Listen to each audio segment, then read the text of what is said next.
Well, personally, I believe that obesity is a disease. And if you really accept and consider obesity to be a disease, then you should manage it as a disease, and then you should treat with the drugs. If you have a diabetic patient, and if your glucose is coming down, you don't stop your treatment, you continue. The same is true for blood pressure and for other diseases. So I think if you have a drug that is found to be the right drug for that specific right patient, then I think you should continue it.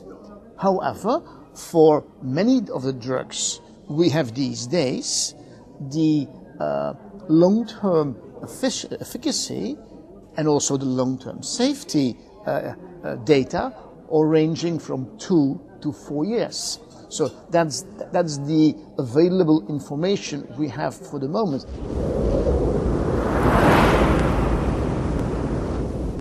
The key message is that select the right drug for the right patients. So first, of course, as international and European, and I assume also South American guidelines prescribe, that it is for people with BMIs over 30 or BMI over 27 if there are other comorbidities.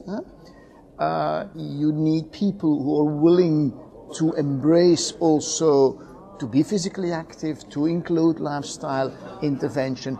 Just people taking a pill to help them losing weight is definitely not the ideal option.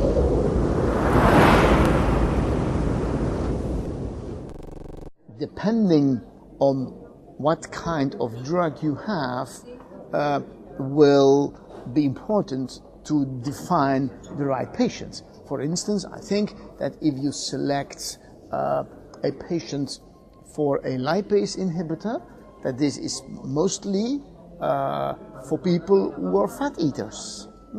If you have to select some individual for a serotonin and noradrenaline reuptake inhibitor, then I think you should look for people who are carbohydrate cravers.